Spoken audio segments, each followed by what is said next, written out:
Tired of traditional talk? People pontificating about this or that, the left or the right. Sometimes the truth is just all lost in the noise. Having learned life lessons the hard way, Chuck Gallagher, international speaker and author, cuts through the noise to share truth through transparency. Nationally known guests talk about what's important to you, your life, your concerns, and your success. So tune in, turn on to Straight Talk with Chuck Gallagher. Now, here's your host, Chuck Gallagher.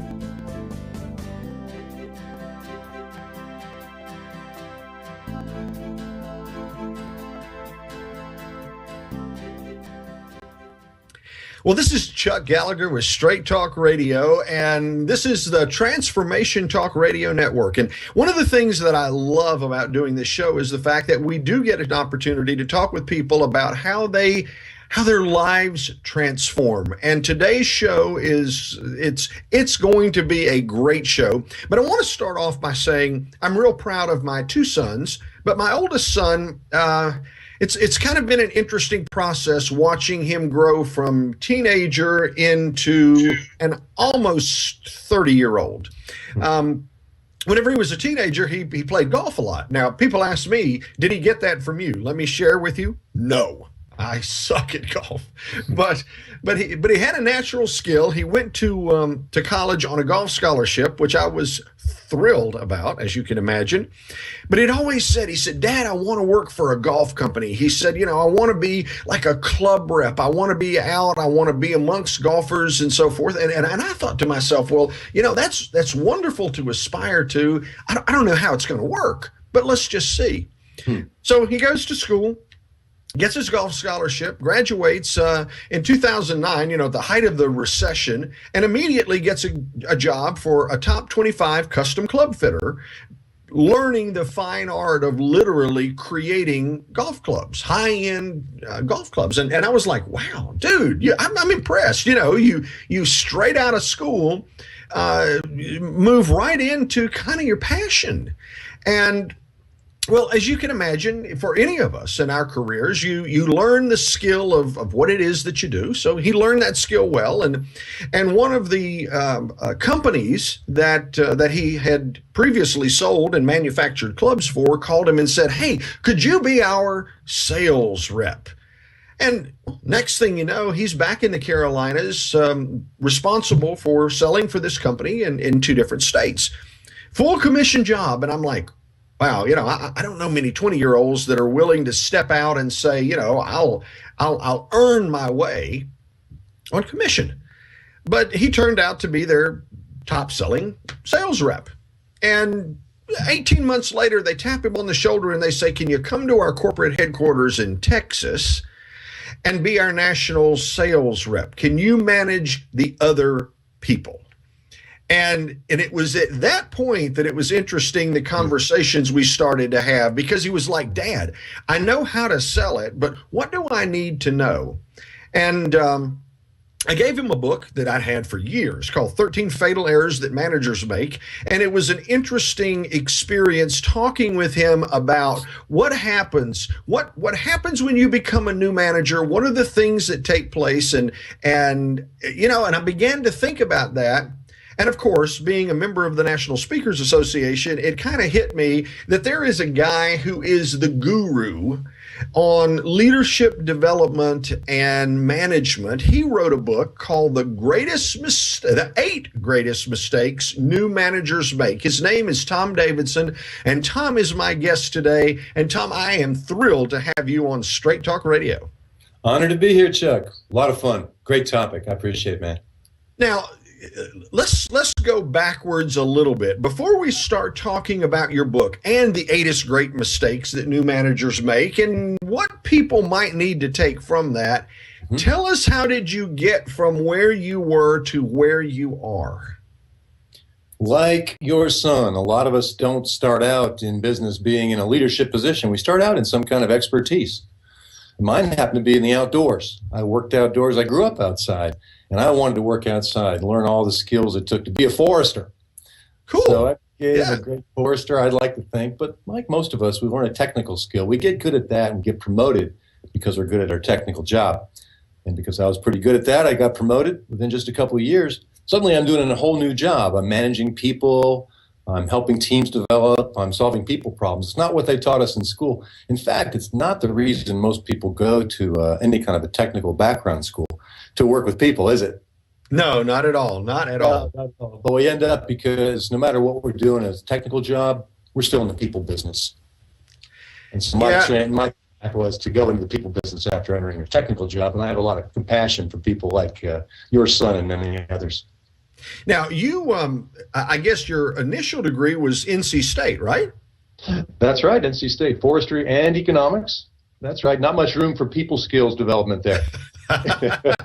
well, maybe not, but I got to ask the question, okay? So were you at NC State when Valvano was there? You know what, I was there just before Valvano. I was there with Norman Sloan. Oh, okay. So back a little farther, but I got to enjoy the Valvano years from not too far away. Yeah, good times. Yeah, that was awesome. And, it's interesting to me because when you look at people's careers and the career path that they take, yours might have been economics and forestry because you wanted to be outside, but fundamentally, most people who are real successful also master the skill of people. And I think that's one of the things, not that this is a show about Jim Valvano, but that's one of the things that made him great is he was such a people person. He could take the technical skills of how to transform a person and make them a great basketball player into capturing a nation's attention. Absolutely. It's inspiring leadership, team development. He cared about his people, all the basic fundamentals that a good leader needs to be. And it doesn't mean just because a person goes to technical school, no matter what it might be, engineering, medical, math, it doesn't matter. If you still have the fundamentals there, you can develop those skills. That's what I'm passionate about, helping people bring forward those natural gifts they might not have otherwise discovered before or polished. Now, in the process of going from forester to a VP of Human Relations, tell me a little bit about, and I have to put it in my terms, which probably aren't, by the way, right, Tom, but, so here I am, and I'm good outside, and I understand flora and fauna and all of the things, by the way, that I love. I've often said if I had a chance, I'd own a nursery because there's just something about being around growth and seeing that develop. It's kind of like the ground is a palette and the plants that you plant make it just gorgeous. But how did you get from there to human resources? Was it hard going out of the field inside, so to speak? Yeah, I definitely had to go back and get what I call a new body of knowledge. And I've done that a couple of times in my career. But I worked for a great organization. May everyone have great bosses and work for a great organization that sees some innate talent in you. I was a little bit different from the usual forester and economist in that I like talking to people, which is a good thing, being in the National Speakers Association, right? Right. Absolutely. So I like talking to people. So I would get the assignments that nobody else wanted in the forestry profession in my little world. They'd send me to schools. They'd send me to public hearings. They'd send me to solve problems with individuals. So that kind of gravitated my career towards public affairs, public relations, that kind of thing. And I just became really interested in the human side of the business. I volunteered to be a training coordinator at one point. The organization was doing some culture change that interested me. The organization was seeing people who were doing that kind of role as a development for the future. So I just kept gravitating and kind of falling forward and accidentally into jobs that interested me. And as a result of that, I got early practice in public speaking, early practice in dealing with the media, early practice in dealing with people skills and growing what I hope was a little bit of an innate talent. But definitely went back to school a couple of times, one for MBA, one for organization development, as I discovered more and more about what I was passionate about. And that led to different promotions and movements and so forth, till Vice President of Human Resources. Thank you. And as they say, the rest is history. I entered private practice 15 years ago and picked what I was really passionate about. Now, Tom, one of the things that I kept hearing you say, and you've alluded to this, obviously both of us have a career today in speaking as professional speakers, but before you get to there, one of the things that you kept saying was you got a lot of practice, and that practice involved putting yourself out and being able to communicate. And so I guess I need to ask, and I think I know the answer, but one thing that makes sense to me is people who are successful managers also somehow master, whether it's through formal education or training, or through just pure plain practice and being shoved into it, the ability to communicate and the ability to speak. Would you agree with that?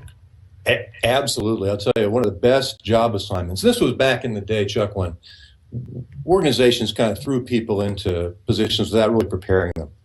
Today, we hopefully groom people, we get them ready to, like I say, hit the ground running rather than just hit the ground. Right. But we both have a little gray on top. So back in the day, we were thrown into positions to learn the hard way. Fortunately, I had been very active in scouting. And through scouting, I became an Eagle Scout, and I had leadership positions. But I'm very much an introvert. I'm very much maximum introvert, so it didn't come naturally, but I started to get early practice as a scout, leading different associations, speaking in front of large groups, that kind of thing. I wasn't aware how important this would be to my career development. And then I was going to tell you about throwing people in the deep end. My public affairs job was some of the best training for being a spokesperson on the planet. I got to meet difficult people. I got to be asked difficult questions by the media. And you had to learn to think on your feet, be concise, and make your point. Well, one of the things that I think as we go through this process today in this interview, we're sitting here, it's Chuck Gallagher with Straight Talk Radio. One of the things, Tom, that you're really pointing out is the importance of communication. Tom has written a great book called The Eight Greatest. I can't talk today. You'd think I'm supposed to be able to speak, and that's not happening so well. But the 8 greatest mistakes new managers make.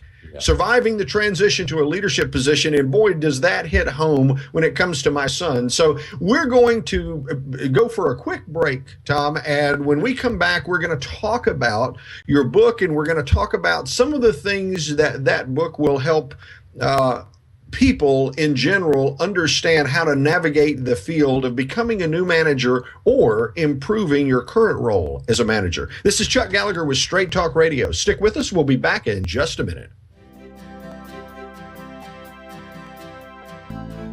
This is Chuck Gallagher with Straight Talk Radio. My guest today is Tom Davidson. He is a certified speaking professional.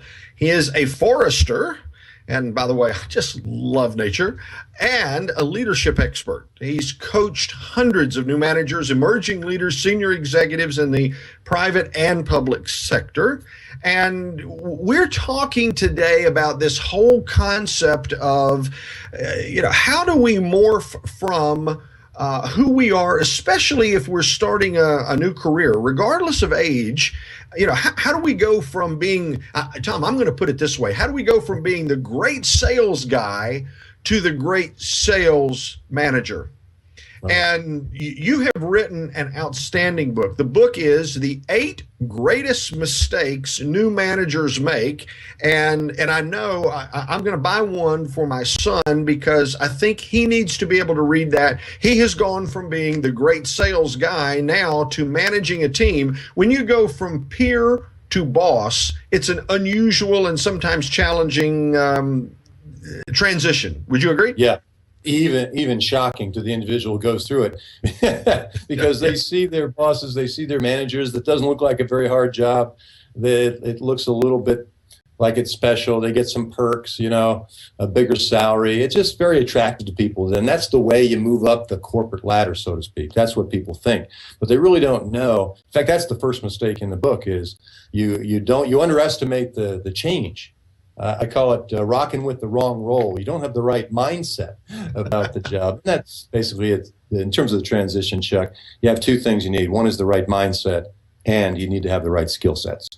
So let's talk about both of those, okay? Let's talk about the mindset side of it. So here I am. I'm the great sales guy. I've been the top performer. I'm all jazzed about that. And then I get the tap on the shoulder, and they say, we need you to move into a management role. What changes in that mindset to make that potentially successful? You bet. You bet. Well, it used to be all about you as an individual performer, getting your goals. I heard one person describe the difference between management and leadership as the difference between hunting and farming. So as an individual contributor, you're kind of a hunter. You get the goals, you individually bring home the bacon, whatever the expression might be. But as a leader, you're much more cultivating things over the longer term. You're not taking credit for the goals. You're helping other people achieve. That's part of the mindset shift, in my view, Chuck. It's interesting. My son and I got to talking. He's had his new role for 6 months-ish or so. And we won't go into the details because, it's a radio show, but he was complaining about one of the guys who from my perspective, might feel a little challenged. I'm the manager at the location. I've been there a long time. I have time seniority, and then they bring this new guy in with this new role, and there's some conflict associated with that. And I do think the hunter farmer kind of thing is a really great analogy, because it's not about the ego and it's not about what you do, it's about what the organization does, and that causes a mindset change. No, exactly right. You're going to run into people with a kind of a mindset like that. You might be running into it. Everybody needs to have the right mindset about moving the person into a management position as well, not just their supervisor, but their peers. And part of the challenge is that people moving into that kind of role are going to make mistakes. That's a kind of a theme in my book, too, is mistakes are great. I've been asked, why did you name the book The Greatest Mistakes, Tom? Mistakes aren't good. I said, mistakes are absolutely good. They're great, especially if you learn from them. Now, what's not good, and what definitely bridges over to your expertise, what's not good are misdeeds. Right. And as I say in the introduction to my book, if you get your mindset straight around the difference between mistakes and misdeeds, you'll be a better leader yourself, and you'll help other people be better leaders. Because if we punish mistakes, we squash creativity, we stop people from learning, we stop people from trying. But yet, if we let misdeeds go without consequences, we have a whole other set of problems. So your mindset, the new manager's mindset, needs to understand the difference between the two, not only for themselves, but to be a good leader of others. Now, if you're the person that's moving into this new management role, okay, and so now I'm not the hunter, now I am becoming the farmer, what advice, Tom, would you make to the manager of the new manager? What does that person need to do to help make this new manager successful, or as successful as possible as they can be in this role? Mm-hmm. Helping them understand their new responsibility of developing other people, their new responsibility of making other people look good, helping understand what collaboration looks like, and rewarding the right kind of behaviors. Sometimes a person moving into a management position is still rewarded for individual accomplishment. So that works at cross purposes, rewarding the new manager for helping their team grow, helping their team achieve goals and success. That's what should be rewarded by the manager of the new manager. Now, Tom, you've worked with organizations all across the country. I know that part, yep. But I'm kind of curious, have you found, I guess by the size of the business, is it more difficult for this transition in a small business as compared to one that, let's say they do, I don't know, $50 million a year in business or $100 million, and they actually have a little structure? Is there a difference in the size of the organization you move into that helps minimize the mistakes that a new manager might make? I don't think it's the size, Chuck, but I do think it's the culture of the organizations. And small cultures can have small organizations can have a certain kind of learning culture. Large organizations can have a learning culture. Large organizations have some advantage in this regard, Chuck, is that they might provide systems to help people become onboarded. They might provide mentors. They might provide coaches. They're definitely more likely to provide training. Small organizations are more likely to throw someone in the deep end and let them sink or swim. But if they have a learning culture, a new manager could be just as successful in a small organization as a large one. That's interesting. A learning culture. Mm-hmm. It's kind of fascinating because, and I hate to do this because it sounds like I'm truly pigeonholing an organization, but I'm not sure that I find many small businesses have a learning culture, because it's almost like people have to fight to get done what needs to be done, and they don't have quite enough resources to put into training. Am I kind of on track or not? No. Small organizations don't tend to have enough money to put people into training, but training isn't necessarily where you learn the new skills. In fact, it's about 70%. It is about 70% of what a person learns comes from on-the-job experience. So that gives small organizations a pretty good leg up. It's only about 20% of what you need to know that comes from training, although you need to have the body of knowledge, as I referenced in the earlier segment, to be successful. And about 10% of what we need to know comes from other people, mentors like you. So people pick up, or dads like you, so that people pick up a lot of learning from their mentors. So it gives us all a good advantage if 70% of what we learn comes from on-the-job experience, which goes back to mindset and the approach that managers take of their new managers.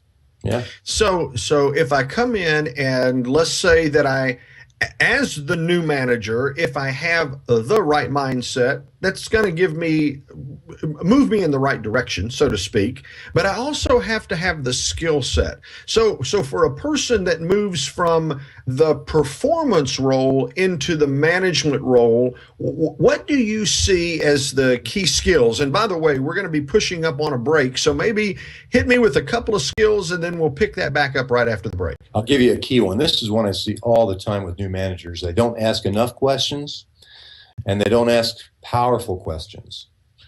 And I'll talk to you about the powerful question. I'll give you my powerful question model, if you like, after the break. The second part of that is, of course, active listening. Okay. So that's fascinating, because I'm not sure that I've heard, and I've talked to a lot of people on the show, but you don't find a whole lot of folks that say it's a function of the questions you ask and asking the right questions. And I think both of us would agree that's a critical key component. Yeah, questions are, for a manager, questions are like the rudder on a boat. Without it, you're just floundering. And the problem is that new managers think they had to have all the answers because they were promoted, after all. They've been there, they've done that. And when people come to them with problems to solve, they just want to give them the answer. But every situation is different. So a good manager is also a good coach, is also a good mentor. And they're also teaching the person to think problems through. And questions, again, the rudder for all that. So my guest, Tom Davidson, the author of the book, The 8 Greatest Mistakes New Managers Make, and a book that I am going to buy and send to my son. Not that I don't need to read that myself. But Tom, you said, the questions are the rudder on the boat, so we're going to steer this into a quick break. This is Chuck Gallagher with Straight Talk Radio. You'll want to stick with us when Tom Davidson and I talk about the key questions that need to be asked and more about his book, The 8 Greatest Mistakes New Managers Make. We'll be back in just a moment. This is Chuck Gallagher with Straight Talk Radio. We are back on the Transformation Talk Radio Network, and we're talking about how to transform oneself from being a great performer into a wonderful and great manager. And so here we are. I've got to say this. So here we are. We're on the break. You guys have been listening to a commercial, and we're carrying on, this back channel conversation. And Tom comes up with this outdoor analogy, and it's funny because he asked the question, if any of you rock climbed, and Jessica, our producer, says, well, yeah, I do all the time. I'm sitting there thinking, are you kidding? I had the opportunity once to rappel, and I am so scared of heights that I ended up just going to the bottom and taking pictures of everybody else doing it, because the concept of being strapped to something going down the side of a rock just was petrifying to me. But Tom, you used a great analogy that makes perfect sense. So, since we're back from the break, let's go with that for a second. Well, you bet, Chuck. I do like to draw on my outdoor experience. I was a survival instructor. I was a trail guide, a Eagle Scout, a Scoutmaster. I just loved everything about the outdoors, which put me in touch with a lot of sports outdoors. Rock climbing is a great hobby. And it's a good analogy for learning to be a manager. Basically, the climber in rock climbing is the individual contributor. They're the one who's doing their own thing. They're doing the climbing themselves. You know, one of the first lessons in rock climbing, Chuck, is learning how to fall. I know that sounds funny, but they actually teach you how to fall. I'll get back to that. Basically, you put a harness around you, a belay line, which is a safety line that goes up to a point above the climber. It could be a top belay, or it could be a belay that you're moving as you climb. That's usually for more advanced climbers. So this line then comes back down to ground to a belayer, a person called a belayer. And they're actually strapped to something themselves, because if they have to catch you when you fall, they'll be hurled off the ground themselves. So they have to be tied to what's called a bomb-proof anchor. That's what we call it in rock climbing. So what happens is there's a exchange of commands before the rock climber starts climbing. Basically, it's a question, on belay? And that's a question of the belayer. The belay says, yes, I'm on belay. And the climber says, may I climb? And the belayer says, climb. And then you say climbing. It's all very formal sounding, but it's all safety oriented. Anyway, as the climber climbs, they're going to skin their knuckles. They're going to scratch their knees. They're going to make some mistakes. But the belayer always has an eye on where the climber is. The belayer, to me, is like the manager, a good manager, who has an eye on the climber, the individual contributor learning the new job of being a manager. And they're going to pay out a certain amount of belay line so that the climber, the individual contributor, has room to maneuver. Without much room to maneuver, you might call that micromanaging the climber. So you want to give them enough rope so they can maybe make some mistakes, maybe skin their knuckles, and maybe even fall. But the belayer's not going to let out so much line that if you fall as the climber or the individual contributor or the new manager, you're not going to fall too far before they catch you. And actually, Chuck, in learning to rock climb, they take you up about 20 feet and they say, okay, let's practice falling. And what's funny about that, there's even commands for that. It goes like this: may I fall? And the belayer is supposed to say fall, and then you're supposed to say falling. It actually happens a lot faster than that. It just sounds like a series of screams. But you do have to learn to fall, which is, of course, analogous to learning how to make mistakes.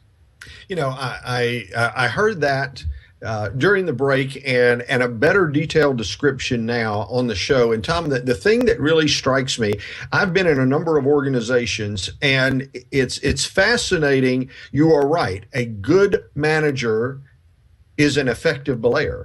The problem that I found in many cases is the, quote, good manager keeps the rope so tight, and the accountability and the micromanagement, and they spend so much time focusing on trying to account for everything that's taking place, that you have no room to experience the joy of rock climbing and the creation of something that might be really fascinating if you're allowed just enough rope, not to hang yourself, but to create something better. Yeah, that's right. That's kind of a sweet spot. A lot of the job of being a manager is balance, being very relationship-oriented, being very task-oriented. For example, giving them too much rope, giving them too little rope, micromanaging, leaving them alone to fend for themselves. So finding the right sweet spot, kind of a reference to one of my chapters in my book I call Popping the Clutch, which is another way of finding the right balance. Anybody who's driven a standard transmission vehicle knows that you've got to let it out gradually, depending upon the vehicle, while you engage the accelerator. So it's a lot about being a new manager, is finding the right balance, and that's also true for the belayer. Absolutely.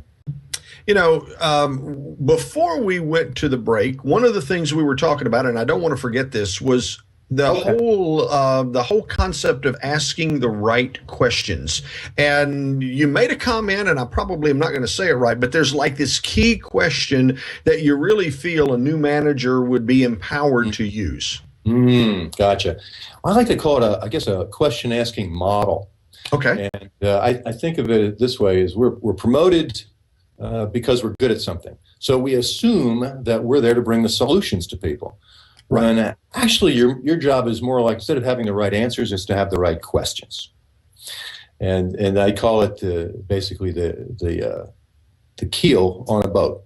the rudder on a boat. Without this, you're basically floundering. So if you learn the skill of asking powerful questions and good questions, you can use this in coaching, you can use this in problem solving, you can use this in leadership and getting people involved. Powerful questions are a key tool. And the model goes like this: SOS. You know the old code for help? Right. SOS, okay, Morse code is did SOS. And the model goes like this, Chuck. The first S stands for short. Powerful questions are short. 3 to 5 words is very often the most powerful kind of question.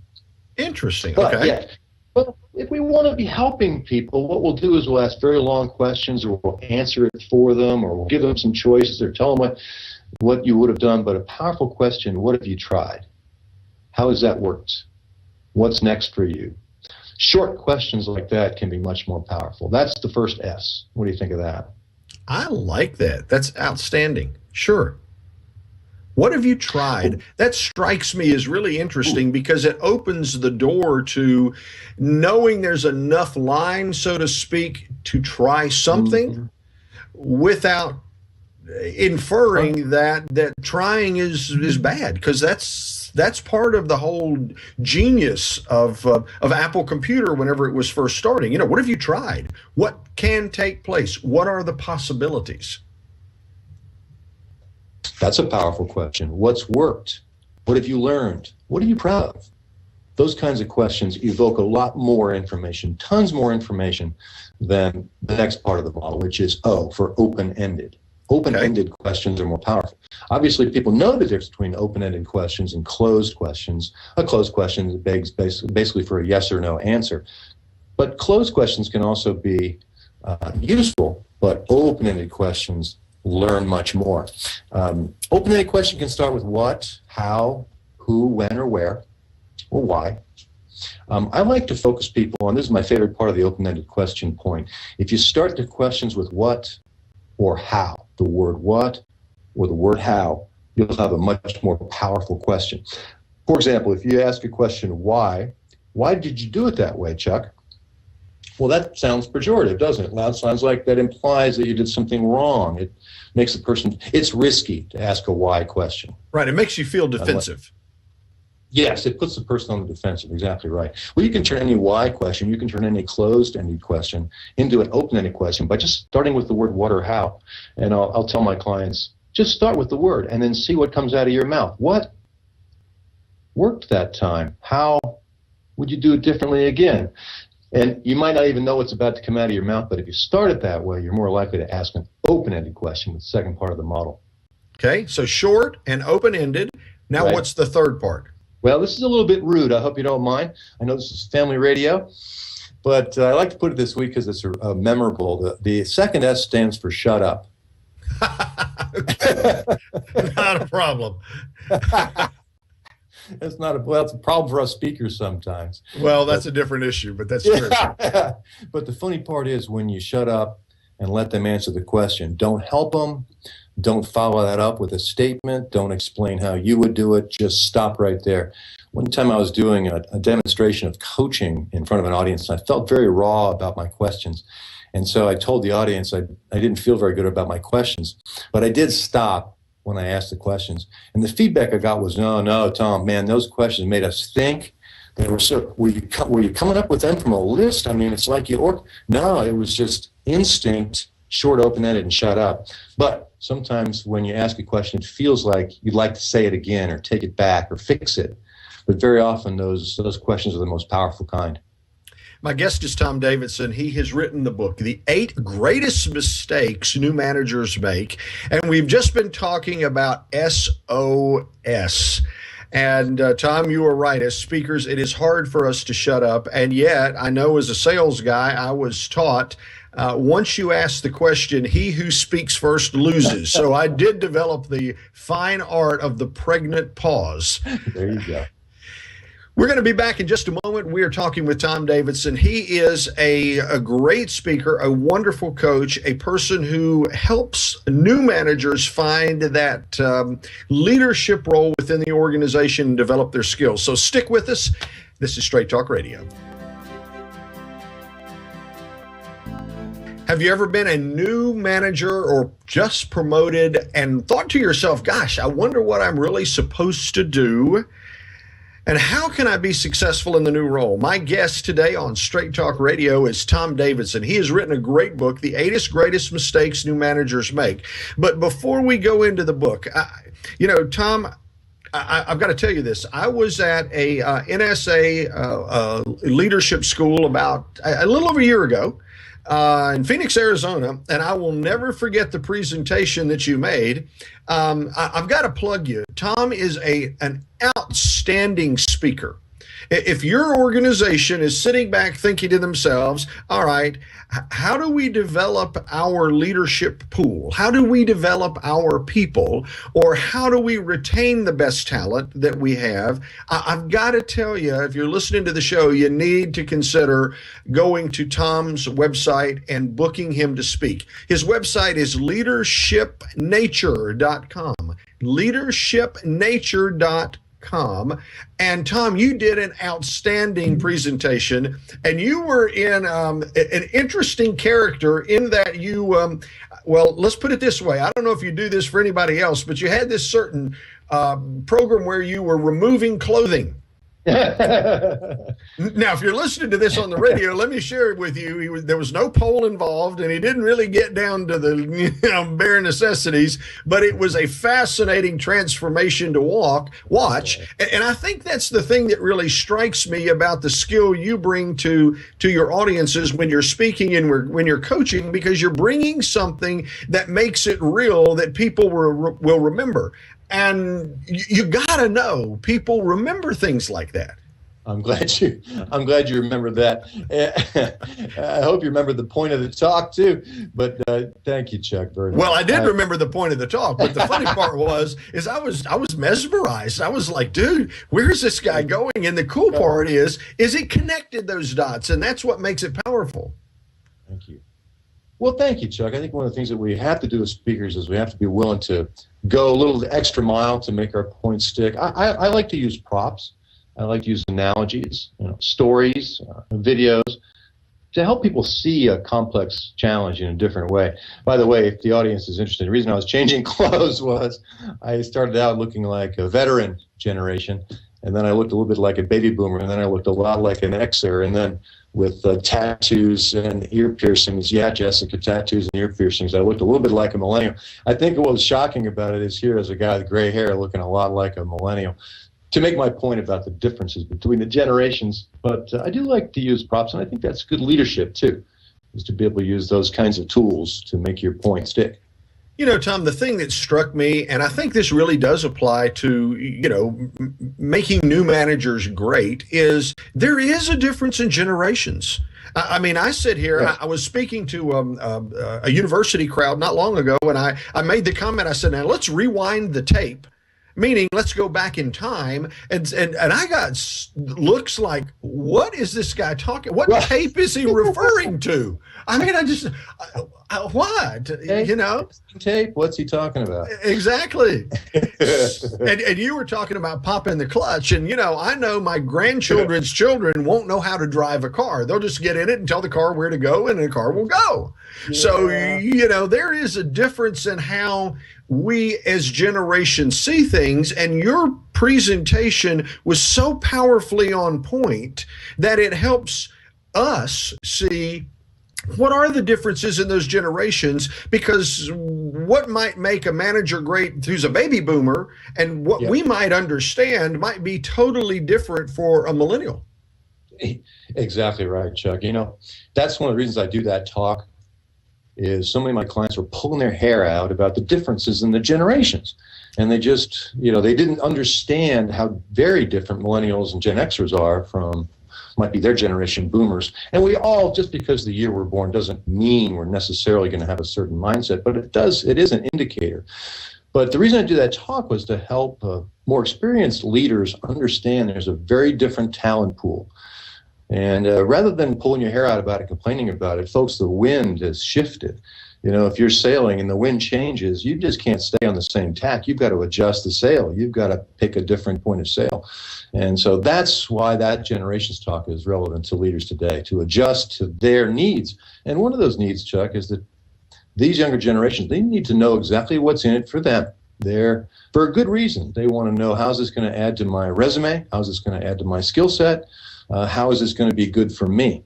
Not that every other generation doesn't need to know that, but other generations were more likely to follow orders. And if it came from higher up, earlier generations would be more likely to, snap to and follow orders. Not so anymore. And so you need to be a much more deft leader because of changes in the workforce.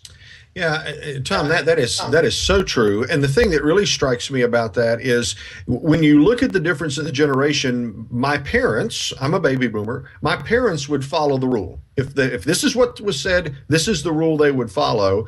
My son, I understand this, has a wonderful job and he is developing himself as a manager. Whether he will be there for 5 years is a different question. And in reality, he would not even conceive of being there 25 years. No, that's ridiculous. That's right. It's a resume builder to take the next step to carry me to the place that I want to go. And part of that for them is a journey. Yeah, absolutely right. And, in my talk, I use a backpack to emulate Generation X. And I say, what's in the backpack? And I throw sponges out onto the audience. Well, they're collecting skills. They're not planning to stay at all. And if you talk to them about being there for 20 or 30 years, you're just hurting your own credibility. Right. You want to keep for maybe 18 months and get the most out of them. One of my clients in all this, Ritz-Carlton hotels, they took this idea and they take their best talent and they put electronic tethers on them. Now, they know they're going to lose their best talent at some point, but they want to stay in touch with them so that they can come back around and work for them again someday after gaining even more skills and experience in other places. But that's the mindset, getting back to mindset of how to work with new generations and new managers, is to adapt to what's in it for them and what their preferences are. Yeah. Now, Tom, we're going to run out of time here in a little bit. You've written a wonderful book. It's called The 8 Greatest Mistakes New Managers Make. So in the time we have left, pick 2 or 3 of the greatest mistakes, and let's talk about those briefly so that the folks that are listening have an opportunity to think, that connects with me, and here's how I might solve that. Okay. Thanks. One of my favorite subjects. I think one that probably a lot of people will connect with is called caught in the popularity paradox. Especially when you're promoted among your peers. These were your buds. These were your pals, this kind of thing. You want to continue to be their friend. But again, mindset, the change in the role is that you now is not your responsibility to be people's friends. It's your responsibility to help them. And to be friendly, for sure. But that's a very different mindset from being their friends. If you want to get people to like you, keep people to like you. I've got stories about doing that myself and getting in some serious trouble thinking I was keeping my friends, but I wasn't doing anybody any good by doing that. So the popularity paradox. Yeah, yes, it absolutely does. I've had someone say to me, it's like being a buddy, not a boss. We might have been buddies before, but if I'm your boss now, there is a difference, and those two don't always work together. But what's another? We got about a minute or so to go before we have to stop.